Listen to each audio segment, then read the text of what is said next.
Hey everybody, G-Bags with Our City Radio, and with me today is Jeremy Wilson from Portland, Oregon, singer, songwriter, musician, and a lot of other things, right? So tell us what's going on, man. What are you doing right now? What's something interesting going on?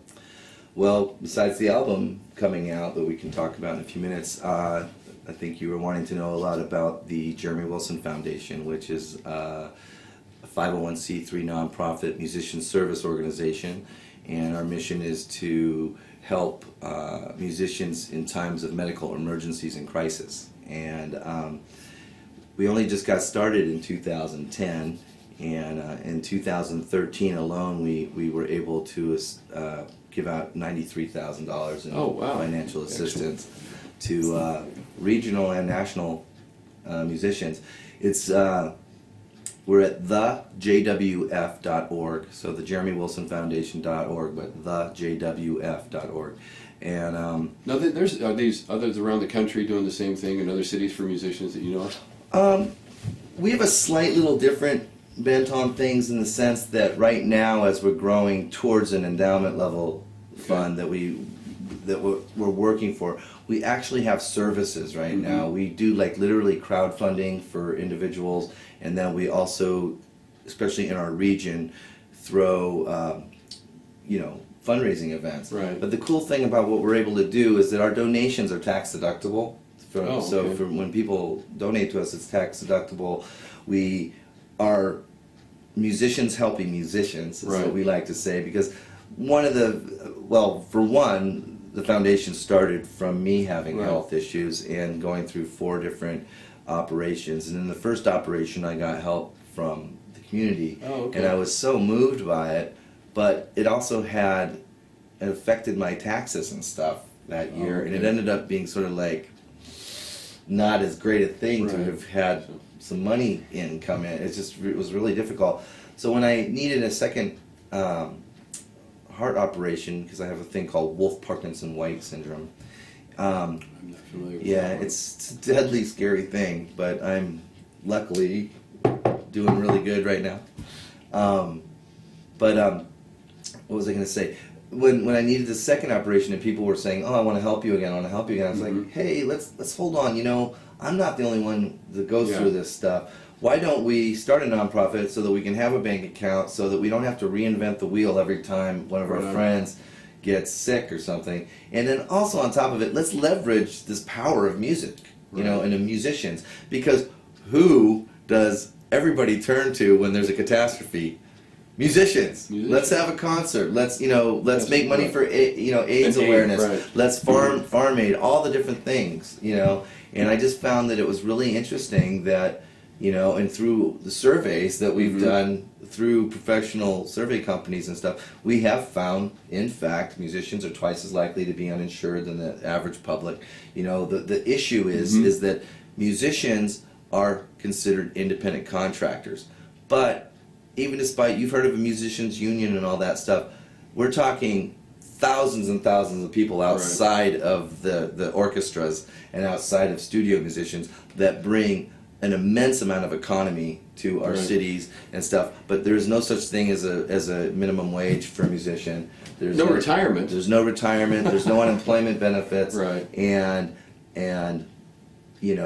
the clubs and the record labels that make money off of musicians don't pay for health insurance and stuff like that. This is a really cool concept, and I'm sure there's more around the country. Might even be other Our City Radio networks that we could get you in touch with. But Jeremy Wilson Foundations, what's going on? What do you got coming up? Well, the big thing is I have a brand new record that's been in a couple years in the making called Empty Through Empty Space.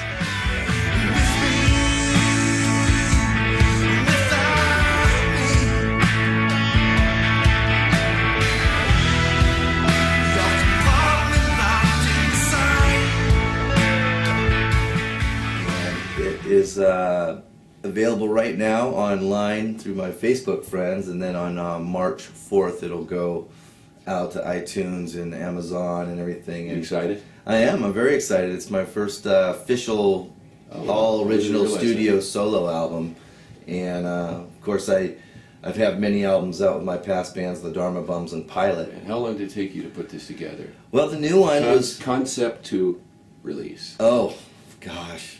Unfortunately, 3 long years. and it will never take that long again. But there's a big story behind why it took so long.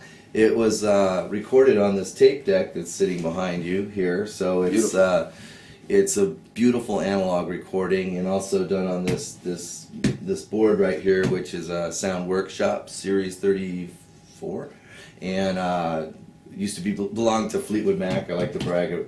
Brag no that kidding. Fleetwood Mac used to own it. Let me touch that. I think that No don't get high off of the cocaine that's still in there from Fleetwood Mac.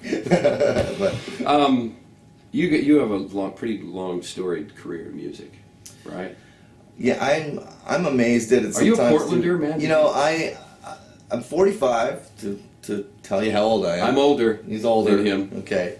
I have been playing professionally, in professional groups, working bands, since I was 14. And the lineage goes like this. From 14 to 16, I was in a band called The Watchmen. And we were a young group, obviously, but we knew 250 songs. We knew about 200 cover songs and about 50 originals. And we played all throughout the Willamette Valley of Oregon. We played bars. We played Grange halls, we played high school dances, we played Sweet 16 birthday parties, and we were very popular. We could pack out 500 to 800 people. So you were making a few bucks even at that age. Oh yeah, we were. It was my income. It was what and what we'd do at the time was we'd always just buy more gear right. with the money. We rarely would split the money up. And then, so in The Watchmen, which is neat about The Watchmen, were two other core members that became the Dharma Bums with me, Jim Tolstra and Eric Lovery. But they were a couple years ahead of me in high school, and when they graduated, they didn't want to wait around for the kids. So I started another band called Perfect Circle, which was now on all original music that I was writing. And a neat thing about that band is that's when John Moen and I met. And John Moen now, of course, is famous for his being the drummer for the Decemberists. Oh, okay, very playing good. Yeah, with the guy from Pavement and doing all kinds of stuff. He's having just a phenomenal career. So, but then John and I left Perfect Circle in 1986 when we graduated from high school, and we formed the Dharma Bums with Eric and Jimmy. Dharma Bums kind of took the Northwest by storm. Oh, I do remember back in that era. You were back in that era of Dan Reed, the Rancher era. Yeah, and we were a little after that. We were just a teeny bit after. And in some ways, as much as I love those artists and I've become friends with all of them and stuff, in some ways we were a little bit rebelling even against the slick sound of, say, Dan Reed or something. We were coming up more from the punk scene, and although the music was incredibly informed by the folk music and the traditional musics that we grew up with, and the neat thing about the Dharma Bums is that we brought, because Jimmy and Eric and I had all been in that group, we were bringing that whole repertoire of the cover songs and stuff, right? Obviously, the Dharma Bums were an all-original group, but what was neat about having a band that knew so much material is that, and we toured relentlessly for 6 years around the country, relentlessly. I think we played about 260 shows a year. So you were making a living being a musician. Yeah, and we were putting out records through Frontier Records. So what happened to Dharma Bums? Dharma Bums were ready to sign to any major label that we would have wanted to, because at the time we were associated with being an influence on Nirvana and possibly even Pearl Jam and these groups. We were like on our third record, for instance, by the time Pearl Jam was like making their first. And I remember being up in Seattle mixing our third album, and it was the Pearl Jam guys poking their head in our studio going, oh, the Bums are in here, sort of thing, and that's always kind of stuck with me, because I know Mike McCready as a kid used to travel far distances to come see Eric Lovery play guitar. He was such a big fan. This is good trivia. I had no idea. Yeah, so, I had no idea. So. But the Dharma Bums, I think that we had we were all poor kids. I know that sounds ridiculous, but we were. We were not kids from affluent backgrounds. And I think that as the explosion of the quote-unquote grunge era started to happen and opportunities started to come our way, we had really Do you think that helped you coming from a background just like a normal kid with more of a passion and a drive to do it? I think it's, like, I practically kind of consider myself a folk musician or a blues musician, if you will, because I do, as difficult as it was, I am kind of proud of that humble upbringing. Right. And I think that because we didn't have easy access to, there was no such thing as the internet, the TV was ridiculous. Cell there was phones no were not radio there, that right. was worth listening to. Right. It allowed us to focus and be kids in high school that learned 200 songs. I Right. mean, that's, which Right. then created a professional band, and I think that's really different than a lot of kids coming up. That was my next question to you. What do you think of the music today, seriously? Well, there's so much good music out there. I mean, seriously, the one thing that, the pros and cons of the digital revolution, the digital revolution Yeah. is allowing you to do this Absolutely. right now, right? Absolutely. At the same time, it is a little bit intense when the door is just sort of thrown open to everybody, Yeah. and there's no, like in the old days, you did have to go spend several thousand, if not many thousands of Right. dollars in a recording studio to make an album. That might seem like, hard or onerous or something like that, but really it was like going to college. Right. You know what I mean? It was like really investing something into what You're here now, man. We're You putting know, it on the. We're putting it on we're the doing vinyl. it, and you've got to do it in this linear fashion. You got to play the music. You don't cut and paste it. So you work with engineers and producers. I think the one thing that kids don't know about right now, they don't even know what a producer is. Right. They think a producer is somebody that makes Right. chopped up pieces on a computer and then put it out, and I'm a producer. No, And every musician used to have to do that way. You know. got to get some bucks. You got to Yeah. sit down in front of some guys and do this. You can't just pull out your Mac computer and push it all into there and do it. And I may not be rich and I may not be that famous or anything, but like I did have the wonderful opportunity to work with producers like Joe Ciccarelli, Ed Brooks, Drew Canulet, Conrad Uno,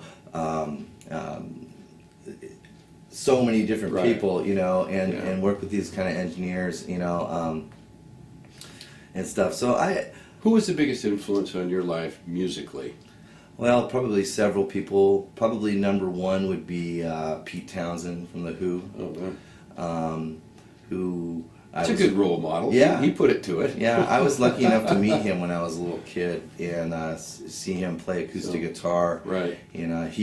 He's a follower of Meher Baba, and I grew up in the faith of Meher okay. Baba, and so there was 0 degrees of separation, and I was able Right. to be around him a little bit when I was a Yeah. kid. And then I would say that in terms of my singing, teaching myself the Cat Stevens songs when I was a kid and learning how to, I'm on my way, I know I am. I love his See, voice that's music and stuff. from definitely Yeah. my era. Definitely my era. And then the storytelling, I think, was very much informed by like John Prine Okay. and that music when I moved from North Carolina to Oregon in 1976. It was the Angel from Montgomery and Muhlenberg County or Paradise and your flag decal won't get you into heaven anymore. There's a hole in Daddy's arm where all the money goes. Jesus Christ died for nothing, I suppose. I always like to joke that I was probably one of the few 7-year-olds singing that, as we were going. But and then when it came into the mid '80s and stuff, I think when my buddy Jim Tolster, who was in the Watchmen with me, gave me this tape called "Murmur" by REM. Changed my life. When I heard it for the first time, it really was like just hearing something absolutely brand new, Right. And then again, I got to meet my heroes and become friends with the REM guys, and they were just as real and cool. Right. And man, God bless Michael Stipe, man. He used to write us back when we were kids. Yeah. You write him a fan letter and Right. you'd get a letter back. Right. And so I think having role models like that, Right. it was amazing. Certainly. And then once the Dharma bums, getting to play with X and the Replacements and just on and on and on. What do you think of the idea about our city radio and how the development of this internet network of cities around the world, giving local musicians the opportunity to be heard. What do you think of that? Well, I love the idea that you're focusing on the unsigned and the independent and the local music, and I think what a cool thing to be able to look at literally hundreds of cities around the world and go, what's going on there? That's you know, it. I think it's a fabulous idea. Good. Yeah, and I'm Well, going to check it out more now that I'm... Well, not only is he going to check it out, you're going to hear Jeremy Wilson on the Americana station here in Portland and on the national station. So, Yeah. folks, it's been great. You're going to be able to watch this on YouTube, which you're probably watching right now, by the way. And Jeremy, thanks a lot, bro. Yeah, man. And I need you to help me do a sign-off with Our City Radio. All right, well, listen to Our City Radio wherever you are in the world and figure out what cities you love and go explore it and listen to Our City Radio. That was far better than what I even had planned. Our City Radio, your city, your talent, our radio. Nice. Right. Nice.